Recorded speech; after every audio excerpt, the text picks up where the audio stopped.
Item ಯಾವುದೇ ಇರಲಿ try ಮಾಡಿ ಆಚಿ ಚಿಕನ್ ಮಸಾಲಾ. ಮೊದಲನೇದಾಗಿ ಕ್ಷಮೆ ಇರಲಿ, ನಾನು ಬೇರೆ ಊರಿಂದ ಬರತ್ತಿದ್ದೆ, ಹಂಗಾಗಿ ಲೇಟ್ ಆಯಿತು.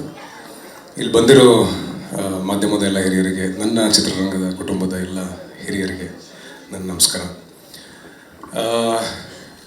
ನನ್ನ ಇವೆಂಟ್ದು ಲೈವ್ ನೋಡ್ಕೊಂಡು ಬರತ್ತಿದ್ದೆ. ಅಂದರೆ ಇಲ್ಲಿ ನಮ್ಮ DOP ಸರ್ ಮಾತಾಡಿದ್ದಾಗಲಿ, ಅಥವಾ ಸ್ಟಂಟ್ಸ್ ಸರ್ ಮಾತಾಡಿದ್ದಾಗಲಿ, ನಮ್ಮ ಫೈಟ್ ಮಾಸ್ಟರ್ ಅಥವಾ ಯಾರೇ ತಂಡದವರು ಈ ಸಿನಿಮಾ ಬಗ್ಗೆ ಮಾತಾಡಲಿ, ಅಥವಾ ನಿರ್ದೇಶಕ ಚಂದ್ರು ಅವ್ರ ಬಗ್ಗೆ ಮಾತಾಡಲಿ, ಅಥವಾ ವಿನಿ ಸರ್ ಬಗ್ಗೆ ಮಾತಾಡಲಿ, ಇದು ಯಾವುದೂ ಉತ್ಪ್ರೇಕ್ಷೆ ಅನಿಸಿಲ್ಲ ನನಗೆ. ಬಿಕಾಸ್ ನಾನು ಒಂದು ಸ್ಕ್ರಿಪ್ಟ್ಗೆ 1 ವರ್ಷ 2 ವರ್ಷ 3 ವರ್ಷ ಕೊಡೋದು ಕೇಳಿದ್ದೀನಿ, ಬಟ್ ಇದು ಒಂದು ಡಿಕೇಡೇನೆ ಕೊಟ್ಟಿದ್ದೇನೆ ಚಂದ್ರು. ನಾನು ಚಂದ್ರು ಪರಿಚಯ ಆಗಿದ್ದು 2015 2016 ಆಸ್ಪಾಸ್ನಾಗ ಬೆಟ್ಟ ಆದ್ಮೇಲಿಂದ ಗ್ರಾಮೀಣ ಜರ್ನಿ ನಾನು ನೋಡೀನಿ. ಒಂದಿಷ್ಟು ಜನ ನಿರ್ಮಾಪಕರ ಭೇಟಿಗೆ ಹೋದಾಗಲೂ ನಾವು ಭೇಟಿಯಾಗಿದ್ದೀವಿ. ಇವ್ನು ನರೇಶನ್ ಕೊಡ್ತೀನಿ ಅಂತ ಹೋದಾಗ ಅವ್ರು ಫಸ್ಟ್ ಹೆದರ್ಕೊಂಡ್ಬಿಡ್ತಿದ್ರು, ಅದು ಇಷ್ಟು ತಪ್ಪು ಇರ್ತಿತ್ತು ಬುಕ್ಕು. ಅಂದರೆ ಅದು it was not the length, ಅಷ್ಟು ಡೀಟೇಲಿಂಗ್ ಆಗಿ ಸ್ಕ್ರಿಪ್ಟ್ ಬರ್ತಿದ್ದ. ಅಂದರೆ ಸೀನ್ ಟು ಸೀನು, ಪ್ರತಿ ಪಾತ್ರದ ಡೀಟೇಲ್ಸು, ಆ ಪಾತ್ರ ಹೆಂಗೆ ಬಿಹೇವ್ ಮಾಡ್ತಾವೋ ಅಷ್ಟು ಡೀಟೇಲು ಗ್ರಾಮಾಯಣದ ಸ್ಕ್ರಿಪ್ಟ್ನಾಗಿತ್ತು. ನಾವು ಓದಿದ್ದೆ ಆ ಸ್ಕ್ರಿಪ್ಟ್ನ. ಆ್ಯಂಡ್ ಯೂಶ್ವಲಿ ಲೊಕೇಶನ್ ರೆಕ್ಕೆ ಅಂತ ಹೋದಾಗ, ಅಂದ್ರೆ ಸಿನಿಮಾದಾಗ ನಾವೇನು ಲೊಕೇಶನ್ ನೋಡೋಕೆ ಹೋಗ್ತೀವಲ್ಲ, ಅಲ್ಲಿ ಫೋಟೋಸ್ ತೊಗೊಂಡ್ಬರ್ತಿದ್ರು. ಬಟ್ ಚಂದ್ರು ಆವಾಗಿನ ಟೈಮ್ಗೆ 2017 3D ಮಾಡೆಲ್ ರೆಡಿ ಮಾಡಿದ್ದ, ಮಗನ ಬಾಯ್ಲಿ ಅಂತ ಅಂದ್ಕೊಂಡು. ಇದು ನೋಡಿದ್ದು ವರ್ಕ್ಶಾಪು ಸೀನಂದು. ಆಮೇಲೆ ಇದು ಸ್ವಾಮಿ ಇಲ್ಲಿ ಬೆಟ್ಟಾಗ್ತಾನೆ, ಕರಿಬೇಕು ಇಲ್ಲಿ ಬರ್ತಾನೆ, ಪ್ರತಿಯೊಂದು ಇಂಚಿಂಚು ಡೀಟೇಲೂ ಆ ಸ್ಕ್ರಿಪ್ಟ್ನಾಗಿತ್ತು. ಮತ್ತೊಂದು ಅದನ್ನ ಮಾಡೆಲ್ ಮಾಡ್ಕೊಂಡಿದ್ದ ಚಂದ್ರು. ಸಿನಿಮಾನ ಹುಚ್ಚಿನ ಥರ, ಲಿಟ್ರಲಿ ಈ ಪದ ಬಳಕೆ ಮಾಡ್ಬೋದು, ಹುಚ್ಚಿನ ಥರ ಸಿನಿಮಾನ ಪ್ರೀತಿಸುವಂಥ ಒಂದು ಜೀವ ಅದು. ಅಷ್ಟು ವರ್ಷದ ಪ್ರೀತಿ, ಅಷ್ಟು ವರ್ಷದ ಎಫರ್ಟ್ಸು, ಒಂದು ಹೋರಾಟ ಈ ಗ್ರಾಮಾಯಣದ ಟ್ರೈಲರಾಗಿ ನೀವು ಇವತ್ತು ಅದು ಪ್ರತಿಫಲಿಸ್ತಾ ಇದೆ. ಅದನ್ನು ನೀವು ನೋಡಿರ್ತೀರಿ.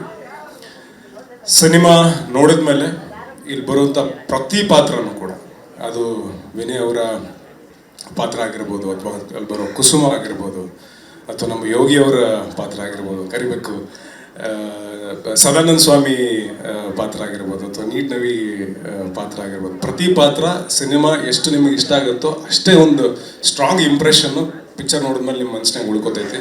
ದಿಸ್ ಇಸ್ ಏನದು ನನ್ನ ಕಡೆಯಿಂದ ಇದೊಂದು, ನಾನು ಅವನ ಪರವಾಗಿ ಪ್ರಾಮಿಸ್ ಮಾಡಬಲ್ಲೆ, ಅಷ್ಟು ಚಂದದ ಒಂದು ಪಿಕ್ಚರ್ ಇದು. ಈ ಸಿನಿಮಾ ಜರ್ನಿ ಒಳಗೆ ಆತ ಎಷ್ಟು ಗಟ್ಟಿಗೆ ನಿಂತಾನಲ್ಲ, ಅದ್ರ ಜೊತೆಗೆ ನಾವು ಯಾವಾಗಲೂ ಸಿಕ್ಕಾಗ್ಲೂ ಅದು ಮಾತು ಹೇಳೋಣ, ನನಗೆ ಒದಡಾತೀನಿ ಕರೆಕ್ಟು, ಬಟ್ ಅದೊಂದು ಖುಷಿ ಐತೆ ಸಿನಿಮಾ ಆಗತ್ತೈತೆ ಅಂತ. ಅದ್ರ ಜೊತೆಗೆ ನನಗೆ ಭಾಳ ಸ್ಟ್ರಾಂಗ್ ಆಗಿ ನನ್ನ ಜೊತೆಗೆ ನಿಂತಾರೆ. ಚಿನ್ನ ಅದು ಅಂತ ಅಂದ್ಬಿಟ್ಟು ವಿನಯ್ ಅವ್ರ ಬಗ್ಗೆ ಹೇಳ್ತಿದ್ದ. ಅಷ್ಟು ನೀವು ಜೊತೆಗೆ ನಿಂತ್ಕೊಂಡಿರಿ ಚಂದ್ರು ಜೊತೆಗೆ, ನನ್ನ ಗೆಳೆಯನ ಜೊತೆಗೆ. ನಿಮಗೊಂದು ದೊಡ್ಡ ಧನ್ಯವಾದಗಳನ್ನ ಹೇಳಕ್ಕೆ ಇಷ್ಟಪಡ್ತೀನಿ. ಆ್ಯಂಡ್ ಪ್ರತಿ ಸಿನಿಮಾದಲ್ಲೂ ಕೂಡ ವಿನಯ್ ಅವರು, ನೀವು ಅವ್ರದ್ದು ಹಿಂದಿನ ಸಿನಿಮಾ ನೋಡಿದ್ರೆ, ಇದಾದ್ಮೇಲೆ ನೆಕ್ಸ್ಟ್ ಬರೋ ಸಿನಿಮಾ ನೋಡಿದ್ರಪ್ಪ ಅಂದರೆ, ಪ್ರತಿ ಸಿನಿಮಾದಾಗೂ ಪಾತ್ರಗಳು ವಿಭಿನ್ನ ಅದಾವು. ವಿಭಿನ್ನತೆ ಅವ್ರನ್ನ ಹುಡ್ಕೊಂಡು ಹೊಂಟೈತಿ, ಅವರು ವಿಭಿನ್ನತೆನೇ ಹುಡ್ಕೊಂಡು ಹೊಂಟಾರ. ಐ ಥಿಂಕ್ ಈ ಸಿನಿಮಾದಾಗ ನೀವು ಮತ್ತೊಬ್ಬ ಹೊಸ ವಿನಯ್ ಅವ್ರನ್ನ ನೀವು ನೋಡ್ತೀರಿ.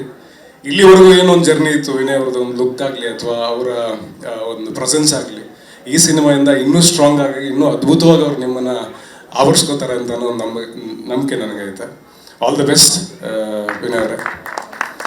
ಆ್ಯಂಡ್ ಸಿನಿಮಾದ ಸ್ಕ್ರಿಪ್ಟ್ ಓದಿದಾಗ